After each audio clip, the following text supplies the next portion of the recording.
कहानी संकलन संपादक डॉक्टर मूलचंद गौतम। इस कहानी संकलन के 16वें सत्र पर सेशन 16 जो तृतीय सेमेस्टर BA BSW कुवेंपु विश्वविद्यालय के हिंदी भाषा के पाठ्यक्रम में जो रखी गई पुस्तक है, इसके 16वें सत्र पर जो हम सभी का स्वागत करते हुए इस सत्र को आगे बढ़ाते हैं। जो इस सत्र में मार्कंडेय की कहानी सहज और शुभ, इस कहानी को पढ़ाया जा रहा है। जो यह इस कहानी का दूसरा भाग है, दूसरी कक्षा है। तो यहाँ जो सविता और मार्कंडेय बचपन में किस प्रकार जो चिड़िया को देखकर पुलकित हो रहे थे, नींबू की झाड़ी में बंधकर, झाड़ में, पेड़ में बंधकर उसके साथ खेल रहे थे, उसका परिचय यहाँ मिलता है। तो मार्कंडेय सोचते हैं कि दादी व घर वाले बेकार की चीजें नहीं पालते थे। मैं भी ऐसी चिड़िया अगर घर में पालते तो देखकर खुश होता था, दाना पानी देता था। देखो बच्चे बिल्लियाँ, कुत्ते के पिल्ले और चिड़िया, मोर, ऐसी चीजों को घर में देखते हैं तो खुश होते हैं। थोड़ा सा समय मनोरंजन के लिए उनके साथ बिताते हैं, बाद में पढ़ाई में लग जाते हैं, लड़ाई झगड़ा छोड़ देते हैं। तो ऐसी घटनाएं घर में और देहातों में चलती रहती हैं। लेखक भी यही सोचते थे, शायद वो किसान परिवार के थे। लेकिन मार्कंडेय के घर में ऐसे बेकार की चीजों को पालने की व्यवस्था नहीं थी। इनकी दादी और घर वाले बकरे 2 रुपए में लेकर, छोटे छोटे बकरे लेकर पाल लेते थे और बड़े पाल पोस कर बड़े होने के बाद 8 रुपए में उनको बेच देते थे। और जो मोटी गर्दन के सवा चट सर के जो युवक होते हैं, पहलवान युवक होते हैं, उनकी तारीफ करते थे उस समय के लोग। जो आजकल का जमाना है, लंबे लंबे बाल उड़ाते फिरना और ठीक तरह से कंघी भी न कर लेना, नहीं कर लेना। तो ऐसे बच्चों को, दुबले पतले बच्चों को आजकल हम देखते हैं जींस पैंटों में। लेकिन पुराने जमाने में ऐसी वेशभूषा, ऐसे बाल रखना मना था। तो मार्कंडेय की भी यही हालत थी, बेकार की चीजें नहीं पालते थे घर में। घर वाले गरीब थे, जरूरतों की चीजों के अलावा शौक की चीजों को वे जानते ही नहीं थे।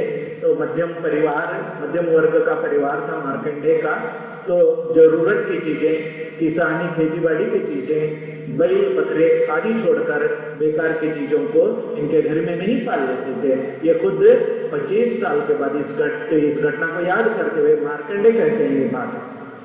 अंधविश्वासी थे अधिकतर, पूजा पाठ करके अपने कष्टों को दूर कर लेने वाले जो ये देहाती लोग थे, इसके ऐसा प्रयत्न कष्टों को दूर करते थे। भगवान में मन्नतें मांगकर, पूजा पाठ करके, पाप करने डरते थे। देखो ऐसे प्रामाणिक लोग होते थे, दूर से ही भगवान का डर होता था। पाप करना, गलतियां करना, मार्कंडेय के परिवार में तो ये चलता रहता था। मेरे हाथ से चिड़िया मारी गई तो कितना बड़ा पाप होगा, यह सोचकर डर लग रहा था।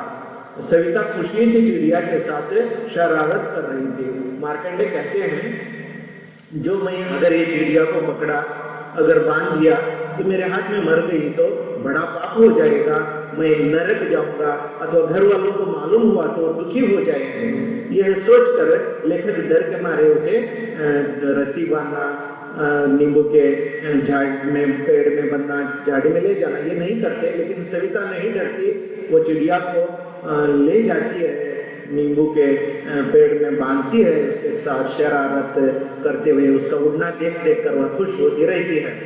तो रमीला मौसी जब भी चिड़ियों का पिंजरा जमीन पर रखती तो लेखक को और सविता को पास आने नहीं देती थी। सविता के माँ के पास शिकायत कर देती थी। जो सविता को और मार्कंडेय को एक तरह की दुश्मनी थी जो रमीला मौसी पर। जब भी वो पिंजरा रखती थी जमीन पर, ये देखने के लिए दौड़ते थे, भी दाना खाने पानी देते, दाना पानी देने का प्रयत्न करते थे, उसे छूने का प्रयत्न करते थे। रमीला मौसी उनको नजदीक आने नहीं देती थी, चिड़िया को छूने के लिए नहीं देती थी। सविता की माँ उसे खूब पीटती थी तो वह रोती थी।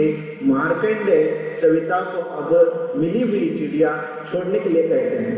तो ऐसी स्थिति में सविता की माँ के पास शिकायत करने पर सविता की माँ सविता को खूब पीट डालती थी। ऐसी घटनाओं पर शिकायत आने पर अब मार्कंडेय फिर ऐसी घटना घटेगी।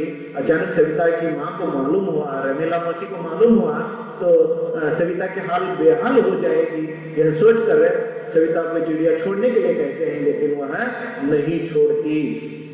सविता कहती है, लेखक की इस बात पर सविता कहती है, उड़ती हुई मेरे कंधे पर आकर बैठ गई तो मेरी चीज हुई कि नहीं है चिड़िया, मेरी चीज हुई कि उसकी चीज हुई, कोई उसका नाम लिखा है इस पर, तुम पकड़ कर लाओगे मैं छोड़ूंगी तो। यह सुनकर लेखक हक्के बक्के रह जाते हैं। तो वह उस चिड़िया के ऊपर अपना अस्तित्व जमा लेती है, क्योंकि वह सहज स्वाभाविक उड़कर आई है, पिंजरे में से नहीं दी है वह, इसलिए सविता छोड़ने के लिए तैयार नहीं है। अगर यह नहीं भी हो सकती है, रमीला की चिड़िया उड़ गई तो तुम पकड़ कर लाओगी क्या, मार्कंडेय को भाई को प्रश्न करती है। तो वह चुप रह जाते हैं। चिड़िया को रमीला पिंजरे से बाहर छोड़ती ही नहीं थी, दिन में 10 बार देखती रहती थी, खाना पानी छानबीन कर ही खिलाती थी। आज अजब लग रहा है ये चिड़िया पिंजरे से कैसे आई, क्योंकि रमीला बहुत होशियारी से उसे पिंजरे में पालती थी, वो छोड़ती ही नहीं थी। तो ये कैसे पार होकर आई। देखो ये प्रकृति में आराम से स्वच्छंदता से घूमने वाली जो पक्षियां हैं पिंजरे में तड़पते रहते हैं, किसी प्रकार से वह वहां से चुक्की मारकर चुका कर भाग आई है। यह आज सविता को मिल गई है बेचारी चिड़िया। रमीला को सारा गाँव डरता था, कोई भी उसकी चिड़िया चीज नहीं छूता था, लेकिन रमीला के पति रेलवे चलाते थे, ड्राइवर थे, रेल ड्राइवर, आज वो मर चुके थे, लेकिन वह क्राइस्त जाति की होने के कारण और उसके पति एक सरकारी नौकर होने के कारण पुलिस उसकी रक्षा करती थी, उसे इज्जत देती थी। इसलिए जो भी घटनाएं उसके साथ बुरी घटती तो पुलिस में कंप्लेंट भी कर देती थी। लोग सभी डरते थे, उसकी जिक्र को कोई भी नहीं चाहता था, उसे डरते थे, उसकी चीज कोई भी नहीं छूता था। रमीला का पति रेल चलाता था, देखो मैं कहा रेल चलाता था, रेल इंजन में अकस्मात एक बार उसका पैर रेल इंजन में टूट जाता है और वह इस दुर्घटना में मर भी जाता है। जो पुलिस उसकी बात सुनती थी। इस प्रकार एक विधवा स्त्री, एक रेलवे नौकर की पत्नी की बात पुलिस सुनती थी, उसका कंप्लेंट ले लेती थी। वह शिकायत करती है तो एक बार पुलिस अफसर गांव में पहुंच जाते थे।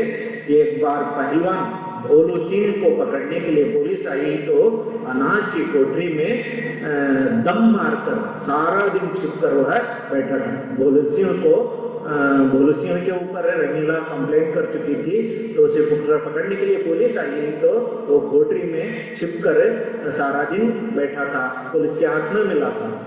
इसलिए इसी घटनाओं को देखकर लेखक भी अपने नींबू की डाली में बांधी हुई चिड़िया को निकाल के अपने घर को ले जाने के लिए कहते हैं। रमीला शिकायत करेगी तो पुलिस पिता को पकड़ ले जाएगी। मार्कंडेय को डर था, क्योंकि पिता उनको बहुत प्यारे थे, जो उनकी देखभाल करते थे। अगर उनकी झाड़ी में थी, वो नींबू की झाड़ी में थी, इसलिए सविता तुम्हारे घर को ले जाओ ये चिड़िया। अकस्मात रमीला कंप्लेंट करी, शिकायत करी पुलिस में, तो हमारे पिता को पकड़ कर ले जाएंगे, उसे मनाते हैं। सविता माँ के डर से चिड़िया घर ले जाने तैयार नहीं है। उधर सविता को उसकी माँ मारती डराती थी, इसलिए वो अपने घर को भी ले जाने के लिए तैयार नहीं है।